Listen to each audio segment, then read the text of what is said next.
소개하고 논증을 소개하고 그런 관점에서 비판하는 그런 내용이 되겠습니다. 그 바이블 코멘터리에 있는 각 권에 등장하는 주석 내용들을 앞으로 차례차례 하나씩 이렇게 집중적으로 검토해서 비판하는 작업을 해야 되겠다 그런 생각을 갖고 있습니다. 특별히 이제 이 전반부에서는 마이클 카든이라는 신학자의 창세기 주석, 소돔과 고모라 사건에 대한 창세기 주석, 그리고 윌리엄 칸트리맨의 유다서 주석에 대한 해석을 소개하고 후반부에서 비판하는 그런 내용이 되겠습니다. 먼저 마이클 카든의 논증을 소개를 좀 하면 창세기 18장 19절 이하의 서술은 소돔 사람들이 나그네를 아낌없는 환대라는 말을 많이 들어보셨죠? 이게 이제 그냥 나오는 말이 아니라 그냥 신학적인 배경을 가지고 나오는 말입니다. 아낌없는 환대로 영접하지 않은 악을 행했기 때문에 멸망했음을 말하는 신화적 설화다. 그러니까 이 사람들은 소돔성 사건을 역사적 사건으로 보지 않습니다. 하나의 신화적 이야기로 꾸며낸 이야기로 봅니다. 유대의 전통에 따르면 소돔과 고모라를 멸망시킨 죄는 외지인을 적대하고 가난한 사람들을 잔인하게 대한 그런 것 때문에 멸망했다. 이렇게 이제 주장을 합니다. 그리고 특별히 소돔 사람들이 롯에게 손님들을 내어놓으라고 요구한 이유는 이들을 공격하여 굴복시키려고 하는 것이다. 그 방법은 뭐냐면 성폭력적인 강간, 동성애를 행하려고 한 것이 아니고 성폭력적인 강간을 해서 상대방을 굴복시키려는 그런 의도로 그런 행동을 했고, 결국은 이제 소돔성에 접근하지 말라는 그런 경고를 주기 위해서 그런 조치를 취했다는 겁니다.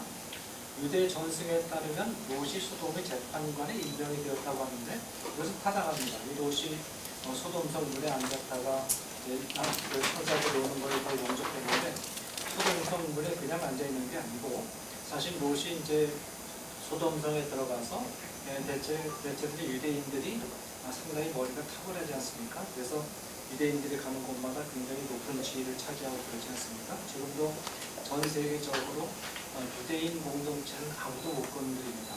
이 사람들이 워낙 탁월하고 치밀하기 때문에 아마 롯도 이 소돔성에 들어가서 그 실력이 인정받아가지고 일종의 판사 역할을 했던 것 같아요. 옛날에 그 소돔 성문에 앉은 사람들은 그냥 뭐 놀러가 거기서 구경하기 위해서 앉아있는 게 아니고 이게 재판석입니다. 그러니까 이 전승은 제가 볼 땐 많은 전승을 롯의 방문객들을 강간하겠다고 이제 소돔성 사람들이 위협하는 것은 이들을 여성화해가지고 이들이 진정한 남자가 아니다. 얘들이 무슨 남자냐? 형편없는 그런 여성화된 그런 연약한 남자들이다. 라는 점을 보여주려는 것이었다는 겁니다. 여성에게 성기를 삽입하는 것은 지배하는 것을 상징하고 남성의 행동에 성기를 삽입하는 것은 남성성과 남성으로서의 특권을 박탈하는 것을 상징한다. 이런 전통이 고대 사회에 있었던 건, 근동 사회에 있었던 건 사실입니다. 그렇게 해가지고 이 여성 혐오적인 행동이다. 그렇게 해석을 하는 거죠. 롯이 두 딸을 내어주려고 한 것은 손님들의 남성성과 특권을 보호하려는 그런 시도였고, 천사들에 대한 소돔 사람들의 시도는 외지인들을 진정한 남성으로 배우하지 않고 퀴어로 각인시키려는 시도인 동시에 퀴어를 외지인들로 대우하는 태도를 의미한다. 그러니까 퀴어인들, 동성애자들은 이 사람들이 혐오했지 이 동성애에 동정한 것이 아니라는 겁니다. 그렇게 함으로써 소돔 사람들은 자신들이 모두 이성애자임을 효과적으로 증명했다는 겁니다. 또 동성애 때문에 소돔이 멸망했다는 이 기독교의 소돔 신화는 사실 대량 인종 살육 사건이다. 그렇게 해석을 합니다. 이 이야기가 끼친 해독이 있는데 무슨 뭐냐면 이 이야기가 교수형, 강제 수용소, 혐오 범죄의 허가증을 부여한다는 것이라는 겁니다. 롯의 아내는 대량 인종 살육에 대해서 어떻게 반응해야 하는가를 보여주는 상징적인 인물로 긍정적으로 소개를 이야기합니다. 기독교에서는 롯의 아내가 소돔성에 미련이 남아서 뒤를 돌아보았다가 소금 기둥이 된 사건을 하나님의 흉물로 해석을 하는데 다르게 해석하는 거죠.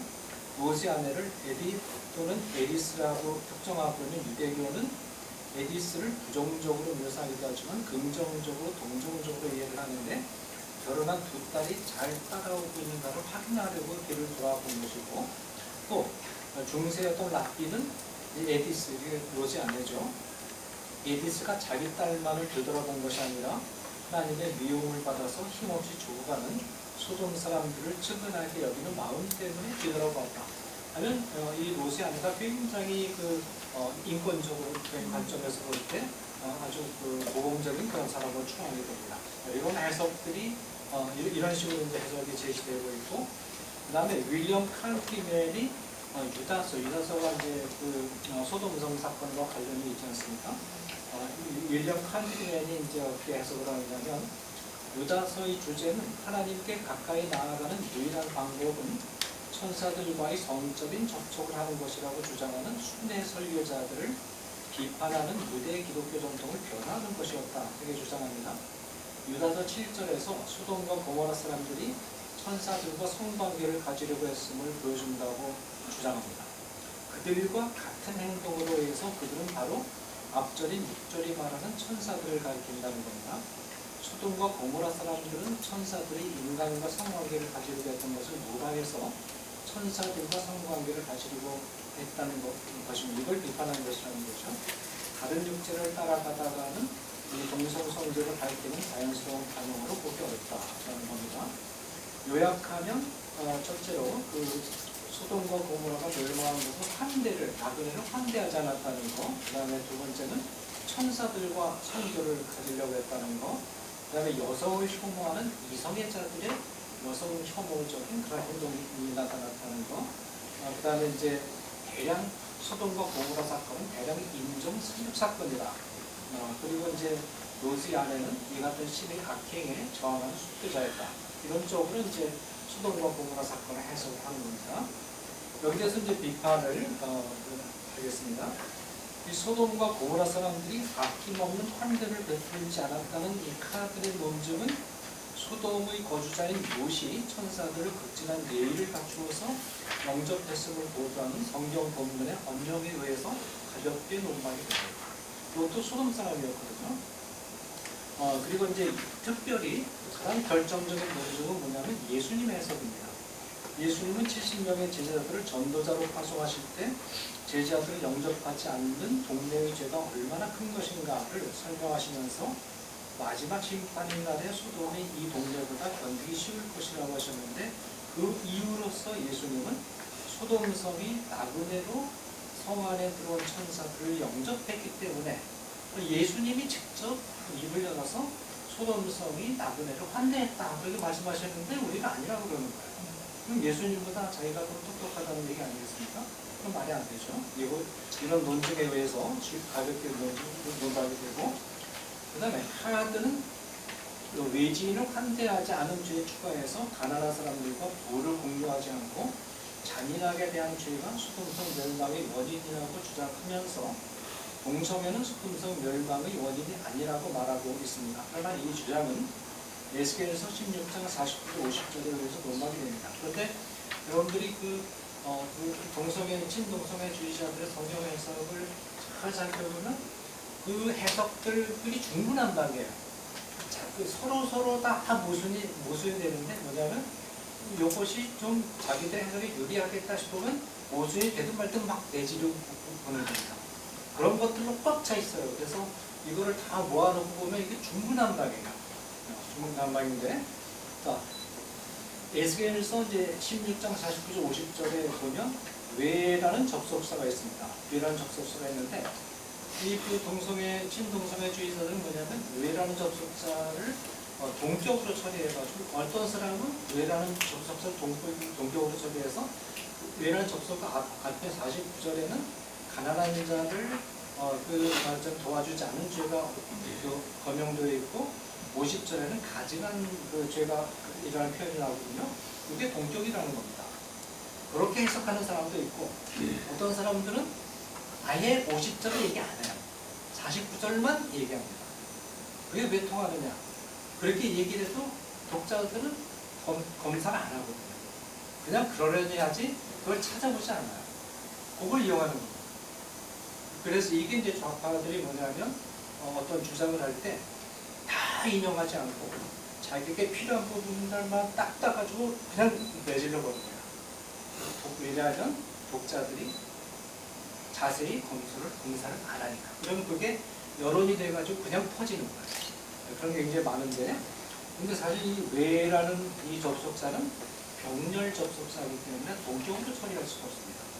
그리고 이제 외라는 앞에 가난한 자를 멸시한 그런 죄가 나오는데, 그 다음에 나온 토해가 혐오, 그 가증한이라는 말은 뭐냐면 동성애를 금지하고 있는 레위기 18장 22절에서 동성애를 가리켜서 가증한 범죄라고 했을 때 사용한 바로 그 동사예요.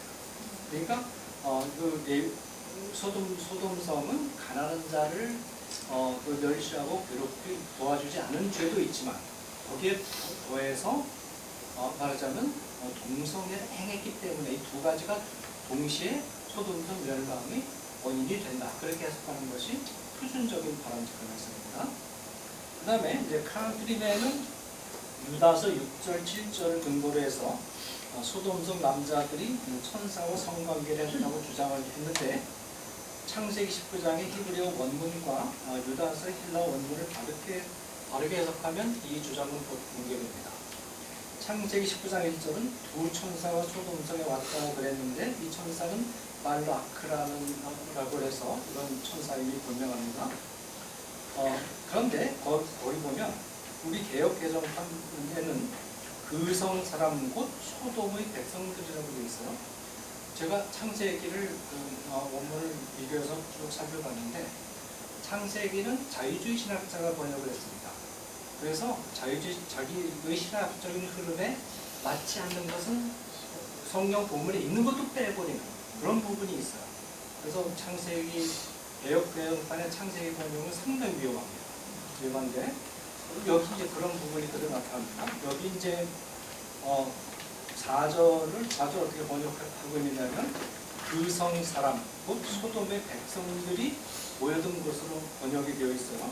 근데 히브리 원문을 보면 그 도시의 남자들, 아나쉬라는 말은 이쉬라는 남자를 뜻하는 이쉬라는 말의 연계형 복수 형태입니다. 아나쉬 그 다음에 곧 소돔의 남자들 해가지고 두 개가 다 똑같은 단어가 쓰였어요. 물론 이 아나세는 사람으로도 번역될 수 있지만 표준적인 더 강력한 뜻은 남자들입니다. 그리고 이제 그 백성으로 뒤에 아나세는 백성으로 번역했는데, 백성에는 히브리어로 암이라는 표준적인 단어가 있습니다. 그러니까 개역개정판은 두 번 연속해서 등장하는 아나쉐를 남자들이라는 명확한 번역을 포기하고 앞에는 사람들, 뒤에는 백성들 해가지고 모호하게 흐려버렸어요. 이것은 무엇을 시사해 주느냐 하면 창세기 번역자가 친동성애적인 성향이 있다, 이런 것을 간접적으로 시사해 주는 겁니다. 시사해주고, 또 히브리어 원문은 소돔성 남자들이 방문객을 천사고 아크로 천사가 왔는데 소돔성 사람들은 천사를 보지 않고 남자로 왔어요. 뭐냐면 5절에 보면 오늘 밤에 내게 온 사람들이 어디 있느냐, 사람들이라고 했죠. 우리가 그를 상환하리라고 했는데, 그래서 이 사람들은 히브리어로 보면 하아나심이라고 해가지고 이건 이 시의 독립형 복수형입니다. 그 남자들이라는 뜻이에요.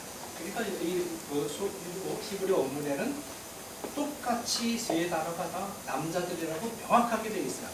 근데 우리말 성경은 뒤죽박죽으로 만들어가지고 모호하게 만들어가요.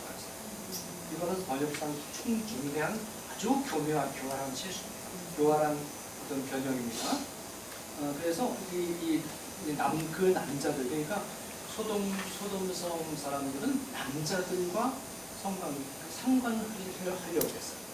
그리고 이제 상관하다는 히브리어는 야다의 번역어인데, 이 친동성애주의자들은 구약 성경에 943에 등장하는 중에서 거의 대부분 일반적인 의미의 그 관계를 갖다 안다라는 뜻으로 사용됐고, 성적인 관계를 표현하는 경우는 10회 정도에 불과하다는 이유를 들어서 5조가 사용된 나라가 성관계를 뜻하는 것이 아니라는 주장을 펴고 있는데, 그러나 단어의 용법은 문맥에 따라서 결정되는 것이지 획수에 따라서 결정되는 것이 아니고, 창세기에서는 12번 나오는 중에 10번이 성관계를 같은 용어로 사용이 됐습니다. 특별히 창세기 19장에서는 5절과 8절 두 곳에서 이 단어가 사용이 되고 있는데, 이제 이 그 소돔성 무리들이 막 상관하리라고 하니까 롯은 직감적으로 이 소돔성 사람들이 그 동성 성관계를 남자들과 성관계를 가지려는 시도를 알아차리고 어떻게 해서든지 동성애만은 나가보려고 말하자면 자기 두 딸을 내어줬어요. 물론 롯이 자기 두 딸을 내어준 행위가 정당했느냐는 별개의 문제입니다. 그런데 그렇게 해서라도 동성 간의 성관계, 남자와 남자 사이의 성관계만은 막아보려고 했던 겁니다. 그래서 그러면서 이제 자기 딸을 내어줬는데, 남자와 관계를 갖지 않은 딸, 거기서 사용된 동사가 야합니다. 똑같은 동사가 사용됐어요. 그럼 이거는 말하자면 당연히 성관계죠. 성관계 하려고 했던 거죠. 그리고 그냥 소돔성에 들어온 사람들이 어떤 사람들인지 알아보고 말하자면 친하려는 그런 의도로 찾아왔다 그러면, 그럼 점잖게 와서 얘기를 해야지 막 대문을 두드리고 막 폭력을 쓰면서 내놔라 그럴 얘기는 없지 않겠어요? 네. 그리고 이제 또 7절에 보면 이런 악이라고 했는데, 이런 악이라는 이 표현은 그 상관하다가 성관계의 가능성을 높여주고, 결국은 이제 소돔성 남자들이 롯의 제안을 거부한 것은 이성에 대한 관심이 없고 동성애에 관심이 있다는 그런 뜻이다 라고 볼 수 있는 겁니다. 그 다음에 천사를 언급하고 있는 이제 유다서 6절에 헬라어는, 우리가 소돔성 사람들이 동성애 행하려고 했던 것이 아니라 천사들과 성관계를 가지려고 했다. 이게 너무 중구난방해서 앞으로 안 맞는데, 어쨌든 이 부분 이렇게 해석할 수 있는 근거가 볼 수 있는 근거가 유다서 말하자면 6절에 나와 있을 수도 있는데, 그것을 원문을 정확하게 해석하면 그런 해석을 도출해낼 수 없다는 거예요. 원문이 그걸 소개되고 있고, 그걸 번역하면, 직역하면 자신들의 처음을 지키지 않고 자신들의 거처를 떠난 천사들이라고 했어요. 여기 처음은 자기 자신의 거처를 의미하는데, 천사에게 하나님께서 정해주신 천사의 처음의 거처는 피조물의 자리입니다. 피조물의 자리인데, 천사는 피조물의 자리를 떠나서 하나님의 자리를 차지하려고 했어요. 다른 자리를. 자, 이 문장으로부터 천사가 인간과 성관계를 가지려고 했던 뜻을 도출해내는 것은 전적으로 불가능합니다. 그 다음에 7절에 헬라어 원문이 거기 소개되어 있고, 그것을 직역을 하면 소돔과 고모라와 이 도시들 주변에 있는 도시들은 이들과 같은 방법, 천사들과 같은 방법으로 성적인 불결에 빠졌고 다른 백성을 따라가 버렸다. 그렇게 되어 있어요. 기억할 수 있어요. 소돔과 고모라와 그 주변 도시들이 천사들이 했던 것과 같은 방법을 따라갔다는 거예요. 자, 그러면 뭐가 같냐라는 겁니다. 6절과 7절을 비교해 볼 때, 하나님이 정해주신 자리를 떠나서 하나님이 정해주지 않으신 자리를 간 것이 같다는 겁니다. 그러면 천사에게 있어서 하나님의 정해주신 자리는 피조물의 위치였고, 하나님이 정해주지 않으신 자리는 하나님의 자리였는데, 소돔과 기타 도시에게 있어서 하나님이 정해주신 자리는 뭐냐? 남자와 여자가 결혼관계 안에서 성관계를 가지는 것이었고, 하나님이 정해주지 않으신 자리는 결혼관계 밖에서 동성 간의 성관계를 가지는 것이었다. 그 패턴이 같다는 거예요. 그러니까 천사가 소돔성 사람들이 천사들과 성관계를 가지려 했다는 게 아니고 그 패턴이 같다는 얘기입니다. 본문으로부터 천사가 인간과 성관계를 가지려고 한 것을 본받아서 소돔 및 기타 도시들이 천사와 성관계를 가지려 했다는 의미를 도출해낼 수 없고, 이것은 잘못된 해석입니다. 이 카드는 이 소돔과 고모라 사람들이 동성애에 대한 욕구에 사로잡혔던 자들이 아니고 가부장적인 여성 혐오에 기반한 변태적 성행위고 삽입을 통해 상대방을 제압하려 했을 뿐이라고 주장을 했지만 이것은 여성주의적인 편견을 본인 해석에 투영한 것으로서 성경적인 근거가 전혀 없습니다. 유다서는 소돔과 고모라는 이 도시들의 인접한 도시들이 아까 이제 7절 번역을 보면 성적인 불결에 빠졌고 이게 우리 개역개정판에는 음란하여라고 되어 있어요. 그 다음에 다른 육체를 따라 가버렸다. 그 개역과 개정판에도 다른 육체로 되어 있습니다. 자, 유다서는 여기서 두 가지 성적인 죄를 명확하게 구별하여 제시했어요. 하나는 성적인 불결. 이 성적인 불결은 에크포르뉴라는 단어인데 이것은 일반적인 도덕적 불결 행위를 뜻하는 동시에 간음을 뜻합니다. 이것과 그 다음에 다른 육체라는 말이 나왔죠.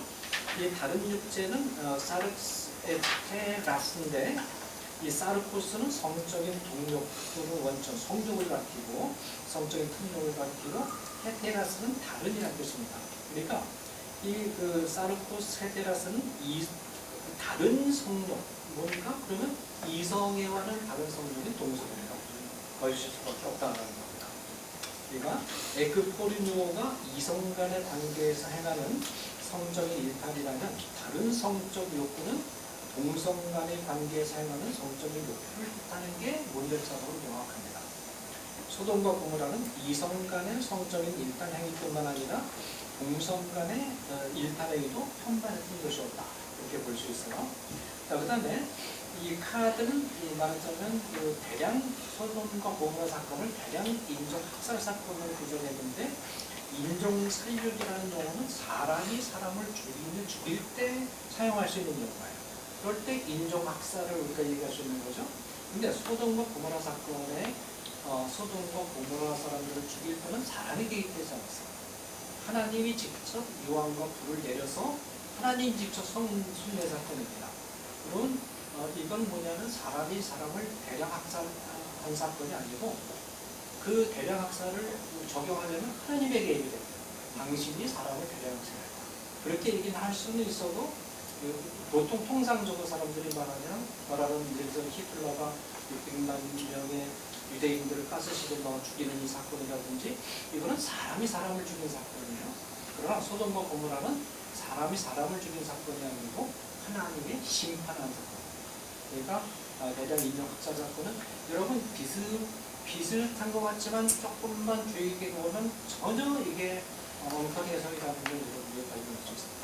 요약하면 소돔성은 천사들로 판명했습니다. 예수님도 인정하신 것처럼. 그리고 소돔성은 가난한 자를 잔인하게 대한 사회적 죄 때문뿐만 아니라 동성애 때문에 멸망했고 또 이 소돔성 남자들 천사와 성관계를 가지려고 했던 것이 아니고 남자들과 성관계를 가지려고 했던 것이 분명하고 그 다음에 이 소돔성 사람들은 이성애적 왜곡된 성행위에 더해서 동성애를 장애했다는 점, 그 다음에 그 소돔성 사건은 대량 인종 학살 사건이 아니고 하나님의 심판이었다.